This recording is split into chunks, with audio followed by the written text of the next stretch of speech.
ഈ പൊന്നാനി എന്ന ഈ ചരിത്ര നഗരം അത് സംസ്കാരവും ചരിത്രവും പൈതൃകവും പാരമ്പര്യവും ഒക്കെ കൂടിച്ചേർന്ന ഒരിടമാണ്. ഇവിടെ ഒരു സ്റ്റേറ്റ്സ്മാൻഷിപ്പ്, അതായത് ഒരു നയപരമായ ഒരു വിശാലത, ഒരു ഔന്നത്യം അതുള്ള ഒരിടമാണ്. അത് തലമുറകളായിട്ട് ലോകപരിചയത്തിലൂടെ, വിനിമയങ്ങളിലൂടെ ഈ പ്രദേശത്തിന് കൈമാറി കിട്ടിയ ഒന്നാണ്. അത്തരമൊരു പ്രദേശം ജനാധിപത്യത്തിന്റെ ശുദ്ധവായു ധാരാളം പ്രവഹിക്കേണ്ട ഒരു പ്രദേശമാണ്. അതേതെങ്കിലും ഒരു പാർട്ടികൾക്ക് ഉത്തരയാക്കി എഴുതി കൊടുക്കേണ്ട, അവരുടെ ഒരു പാർട്ടി ഗ്രാമമായിട്ട് മാറേണ്ട ഒരു ഇടമല്ല. അതുകൊണ്ട് തന്നെ അത്തരത്തിലുള്ള ശ്രമങ്ങളിൽ നിന്ന് കുതറി മാറാനുള്ള പൊന്നാനിയുള്ള വലിയ ജനാധിപത്യ ശ്രമങ്ങൾ ഈ നിയോജക മണ്ഡലത്തിൽ ഉടനീളമുണ്ട് എന്നുള്ളത് ഒരു യാഥാർത്ഥ്യമാണ് എന്ന് പറയാൻ ഞാൻ ആഗ്രഹിക്കുന്നു. രണ്ടാമതായിട്ട്, ഈ പൊന്നാനി ഒരു കാലഘട്ടത്തില് കൊളംബോവിനെ പോലെ, മുസ്ലിംസിനെ പോലെ, തൂത്തുക്കുടിയെ പോലെ ലോകത്ത് അടയാളപ്പെട്ട ഒരു തുറമുഖ പട്ടണമായിരുന്നു. വിവിധ കാരണങ്ങൾ കൊണ്ട് ചില തുറമുഖ നഗരങ്ങളെ പോലെ പൊന്നാനി മുന്നോട്ട് പോയില്ല.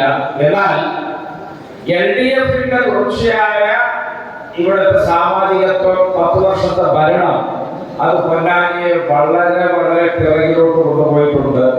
പൊന്നാനിയിലെ തീരദേശം മാത്രം നിങ്ങൾ നോക്കിയാൽ അവിടെ കഴിഞ്ഞ 10 കൊല്ലമായിട്ട് കടൽ ഭിത്തിയുടെ ഒരു പണിയും നടന്നിട്ടില്ല. അവിടെ താമസിക്കുന്ന ആളുകൾക്ക് പട്ടയം കിട്ടുന്നില്ല. പട്ടയമുള്ള ആളുകൾക്ക് ബാങ്കിൽ നിന്ന് ലോൺ കിട്ടുന്നില്ല.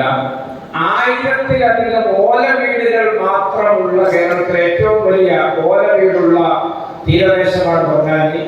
ചുമരോലയാണ്, മേൽക്കൂര ഓലയാണ്, തറ പൂഴി കൊണ്ടുള്ളതാണ്. അത്തരം ഓലക്കുടിലുകളിൽ 10,000-കണക്കിന് മനുഷ്യർ താമസിക്കുകയാണ്. ഇത് പൊന്നാനിയുടെ മുഖത്തെ ഒരു കറുത്ത പാടാണ് എന്ന് സ്വയം വിലയിരുത്താൻ ആഗ്രഹിക്കുന്നത്. നമുക്ക് ഓലപ്പുരകളില്ലാത്തൊരു തീരദേശം പൊന്നാനിയിൽ സാധ്യമാക്കേണ്ടതുണ്ട്. അതുപോലെ തീരദേശത്ത് വരുന്ന വികസന പദ്ധതികൾ, അതിന്റെ ആദ്യ ഗുണഭോക്താക്കൾ അവിടങ്ങളിലെ താമസക്കാരാകണം, തീരദേശക്കാരാകണം. അല്ലാതെ അവരുടെ തൊഴിലും ജീവിതവും കുടിലും ഒക്കെ തൂത്തറിയുന്ന തരത്തിൽ ആ ഭൂമിയൊക്കെ പിടിച്ചെടുക്കാൻ വിഷം പുരട്ടിയ ചിരിയുമായിട്ട് വരുന്ന വികസന പദ്ധതികളല്ല അവിടെ വേണ്ടത്. അവിടെ തീരദേശക്കാരുമായിട്ട് ചേർന്ന് പോകുന്ന പദ്ധതികളാണ് വേണ്ടത് എന്ന് നമുക്ക് ഉറക്കെ പ്രഖ്യാപിക്കേണ്ടതുണ്ട്. അതുപോലെ കോൾ കൃഷിക്കാരെ സംബന്ധിച്ചിടത്തോളം അവർക്ക് അവരുടെ നെല്ല് വാങ്ങിയ സപ്ലൈക്കോ പണം കൊടുക്കുന്നില്ല. പകരം ബാങ്കിൽ നിന്ന് ലോൺ ഏർപ്പാടാക്കി കൊടുക്കുകയാണ്. ആ ലോണിന്റെ തിരിച്ചറിവിലേക്ക് സർക്കാർ ഒന്നും കൊടുക്കാതെയാവുമ്പോ ഈ കർഷകരൊക്കെ നിഷ്ക്രിയ ആസ്തിക്കാരായി മാറുകയാണ്. അവരൊക്കെ സിബിൽ സ്കോർ ഇല്ലാത്ത, സാമ്പത്തിക വിശ്വാസമില്ലാത്ത ആളുകളായിട്ട് മാറുകയാണ്. ഈ കോൾ കൃഷിയിൽ ഏർപ്പെടുന്നത് കൊണ്ട് അവർക്ക് കിട്ടുന്ന ഒരു ബഹുമതി പോലെ അത് അവർ കൊണ്ടു നടക്കുകയാണ്. അപ്പോൾ ഈ ഒരു ദുരവസ്ഥക്ക് നമുക്ക് മാറ്റം വരുത്തേണ്ടതുണ്ട്. പൊന്നാനിയെ സംബന്ധിച്ചിടത്തോളം ടൂറിസം രംഗത്ത് പൊന്നാനിയെ പോലെ വിഭവ ലഭ്യതയുള്ള മറ്റൊരു പ്രദേശം കേരളത്തിൽ ഉണ്ടോ എന്നുള്ളത് സംശയകരമാണ്. ഞാൻ ഒറ്റ കാര്യം മാത്രം അതുമായി ബന്ധപ്പെട്ട് നിങ്ങളോട് സൂചിപ്പിക്കാൻ ആഗ്രഹിക്കുന്നു. ഇവിടെ 100 അടി തോട് തുടങ്ങുന്നത് ബിയത്ത് നിന്നാണ്. അത് കുന്നംകുളം വരെ 23 കിലോമീറ്റർ ദൈർഘ്യമുണ്ട്. അത് ആഴവും വീതിയും കൂട്ടി ഒരു ജലപാതയാക്കി മാറ്റുന്ന പക്ഷം അതിന്റെ ഇരുവശത്തും തോൾപ്പാലങ്ങളാണ്.